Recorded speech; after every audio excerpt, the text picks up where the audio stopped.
Today I, Karen, and I, Shridhi, students of DPS-Modern Indian School in Qatar, will be holding an interview for Mr. George Thomas. Mr. George Thomas is an individual who has excelled in both the education and public speaking fields. Mr. George Thomas currently serves as the Distinguished Vice President of the Executive Committee at DPS-Modern Indian School, Qatar. He's also been deeply involved in the Toastmasters International in Qatar and has held several key positions. How are you doing today, sir? Very good. Thank you, sir. We're also doing very well today. Now, moving on to my first question. Sir, let's start at the beginning of your intellectual journey. Now, what core values and experiences do you feel like shaped you into the leader that you've become today? See, Toastmasters is an organization which is very much value-based. It has core values like integrity, service, respect, which you are supposed to follow in whatever activities you do in Toastmasters. Besides that, my younger days I was staying with my grandparents, and they were very much value-oriented people, those days when I was in school. I studied in a school next to their house and I was staying with them. So that also has imbibed a value in me from a very young age. Thank you, sir. Yes, sir. So these days AI has a huge impact on our lives and all of us are very much dependent on it. So sir, you as someone who has bridged the corporate and the educational worlds, what is your take on the leadership of today's era? See, the biggest challenge for technology or AI now is what we call containment. How to control the technology so that it is not misused. That is the biggest challenge all the leaders, whether it is in technology or outside technology, are facing, because technology is evolving so fast. It's not unable to contain it or control it. No regulatory framework can control it. Nobody can control it. It's left to the individuals to control what he wants to use or not to use. So that is the biggest challenge the leaders are facing now. How to contain or how to use the technology for the betterment of the society. All the technology has good side and bad side. So we need to generate, or we need to make leaders should make sure that he should use the technology for the good part of it. That is the biggest challenge the leaders are facing now. Yes. So what advice would you give to the future educators and the future leaders on how to bridge this gap between the AI and the technological world and traditional education? Basically, you cannot avoid technology because it is evolving. Whether you teach somebody or not teach somebody, it is there for you. So, and it is it's so dynamic and it's changing so fast. So basically, we go back to the value system. Human being has, I would say, developed in three ways: physical, mental, and spiritual.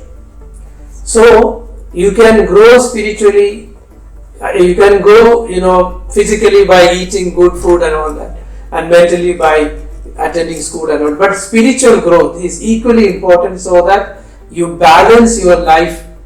What you learn, what you are capable of, can be used for the betterment of yourself and for the society.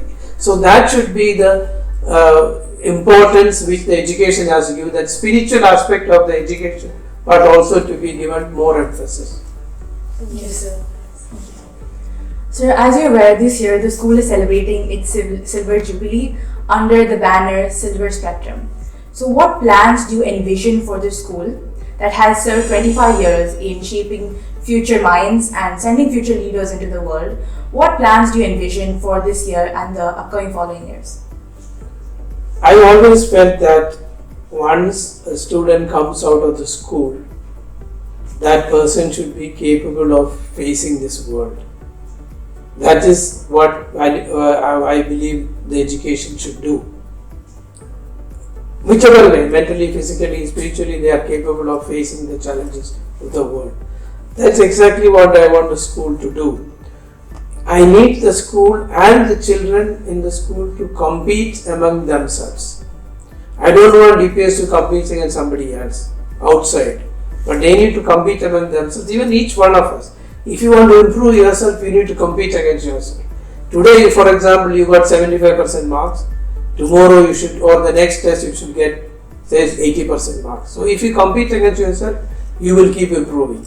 That's what I want the school also to do. Compete against themselves so that we keep improving and becomes, we are already the best school, but continue that journey as a good school or a best school, but in Qatar and in the Gulf.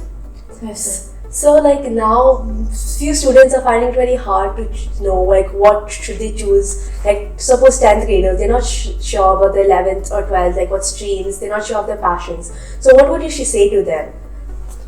See, what I would say is, whatever you are passionate about, you should go for that field, whichever it is. It could be, you could be a good painter, you could be a good singer, whatever talent God has given you. That is a talent on which you need to work on, you need to improve yourself. Not go for something which you don't like or somebody is forcing you to do. If you do that, throughout your life you will be not happy. If you want to be happy, I'll just give you an example of my daughter. My daughter, when she finished 12th standard, she told me she wanted to do broadcast journalism. I said, I don't know such subject exists in this world. I said, do you get admission? I don't know which college offers that course. You get admission wherever it is available, I will pay for it. This is what I told her. And she got admission and she finished that course. Now she is doing a broadcast channel, her own channel in India, called Made in India. Her name is May, M-A-E. Her channel is called M-A-E-D in India. And she has been voted, the Times of India has an award every year, 30 under 30. That is 30 people they select under 30 who are promising generation of India, and she was selected 2 years back, 30 under 30. On her own she is doing so well. Even I have to fix an appointment to meet her these days. Okay. That's really amazing, sir. Now, so as you see, as with the modern day, as all the technology is increasing and all traditional hobbies such as reading, writing are getting quite niche. So what advice would you give to future educators or rather students itself, how to cultivate an interest or how to make sure that the younger generation, the next generation cultivates an interest and keeps these niche interests or hobbies, which is very good for your intellectual ability, alive? See, all of us, I believe, has some talent, other than the mainstream, maybe playing some instruments or singing or anything for that matter, watching something or blogging, whatever it is. All of us has a capability which will take away from our mainstream of activities. Like you are studying maybe 2 hours, 3 hours, but an individual cannot concentrate for more than 20 minutes according to psychology. So every 20 minutes they say you should take a break and do something else, like maybe play a guitar or listen to some music, just like that. So those type of habits from very young age, I think we should encourage people to cultivate, not continuously do an activity which become boring, and it will be, after some time it will be like a tension for you. You are not getting anything what you are reading. For example, you are studying. So instead of that, you get away from it for a few minutes, maybe 5 minutes, or talk to a friend of yours over the phone. Just to distract from whatever you are doing, just to fresh your mind, and then come back again to continue your journey in whatever you are doing. That's the way to do it. Yes. Yeah. Yes, sir. So these days, there's a gap, communication gap between this generation, the Gen Z or our generation, and then the parents. So how would you suggest the students and the parents to bridge the gap? There are communication gap between all generations. There is no generation without a communication. When we were young, we thought our parents don't understand anything. The same thing happens now also.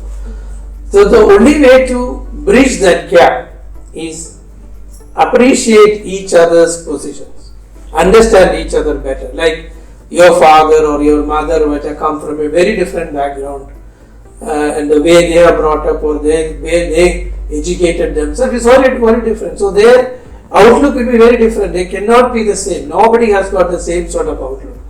The one thing you should understand, they always have your welfare in mind. They want the best for you. Whatever they tell you, whether you like it or not, but their interest is that. So that way, if you understand each other, then I'm sure this communication gap can be resolved to a great extent.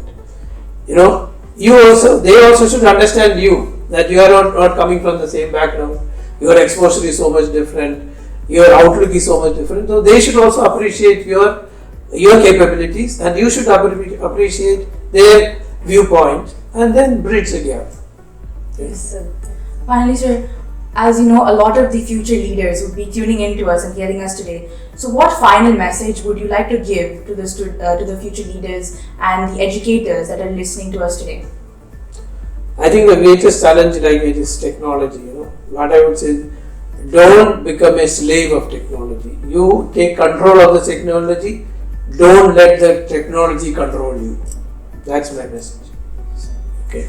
And so, what about the message to the young people who are scared to speak up, or like they are really shy and they cannot express themselves? So, what message do you want to give them? Like because you are a former director of Toastmasters, so like, what message would you like to share? See, I have seen many people who have in fact, I used to conduct youth. There was a girl who came to the stage and cried and came down. Told me that I cannot do this anymore, I cannot speak like that. She told me. But I told her, no, you should continue to do that, and she went through the whole program. Then she finished her 12th and she went from here to India. And about 3 years after that, I got a call at 11 o'clock in the night. This girl, she said, do you remember Ruby? Her name was Ruby. He said, do you remember Ruby? I said, I don't. He said, this is the Ruby, who cried and came down when I spoke first. She said, I just won in the debate competition of Kerala University, and I wanted to tell you that first. Because of you it happened. So there is nothing like we cannot do. God has created us in same as Him, the same image, same capabilities. It is only us who build boundaries among us, telling that I cannot do this, I'm not good at this, I'm not. If you really put your mind and do and put the efforts, anything we can accomplish. That's what I believe. So, public speaking or communication is just a skill. It's like cycling. You get on the cycle and that skill can be developed. If you dedicate yourself and you practice it, it can be developed. Yes. Yeah. Sir, as you know, the younger generation face a lot of stereotypes and more rather a lot of boundaries that they themselves sometimes create. Yes. Sir, so what advice would you give these younger generation on how to face obstacles well without listening to a lot of the advice that you find on the social media, how to break boundaries and overcome obstacles? See, Swami Chinmayananda said, the successful people are those who lays a firm foundation with the bricks thrown at them by others. Okay? So people try to make boundaries for you. You yourself will put boundaries on you. This is a normal, human way of behaving. And your failures will get highlighted. Your successes won't get highlighted. If you make 10 correct answers and one wrong answer, somebody will say you that is wrong. So this is the world we live in, or this is the way we are, the circumstances. So we need to realize that. And failure, without failing you cannot succeed. So that's the way you should. The failure should be considered as a stepping stone to success. That's the way you have to evolve. Don't get discouraged by failures. But if you don't fail, you will never succeed. You will never become better than that. So whenever there are challenges, I always tell people, God will not give you a problem or a challenge which you cannot face. He puts you in a situation with the understanding that you are capable of coming out of that situation. That's how it works. So that's the way you should change it. That's how you should face challenges. It's because you have to see that God is putting you through this to make you more capable, make you more competent, make you a better person. And go through that and you will come with flying colors. So finally, could you share something for all those listening to us today? What has kept motivating you throughout the years, even after facing so many obstacles, and how you've reached this high position that you are here today? Basically, that's my passion. When I joined Toastmasters also, my passion was working with teenagers, So in the Toastmasters, I first found out whether they have any program. Then they told youth leadership program is there. So I am the first one to conduct youth leadership program in Qatar. Actually, I conducted it for about 7-8 years, and a lot of children, because of that, became like that. Ruby, whom I just spoke to. So it is my passion. Actually, that's even my job also. I really like it. I really enjoy doing things. So once you enjoy or you are passionate about something, you will excel in that. That's the way it is. So that's why I told you in the beginning that you should take a profession or something which you are passionate about, which you enjoy doing. Whether that make money or not is a different thing. Ultimately, it will make money. That's what I feel. Whatever it is, So that's the secret of my success. I like what I'm doing.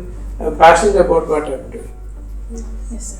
Thank you so much for Thank you very much. us. I enjoyed the conversation. I hope my answers made sense to you. Yes, thank you so much. Thank you. Truly for inspiration. Thank you very much.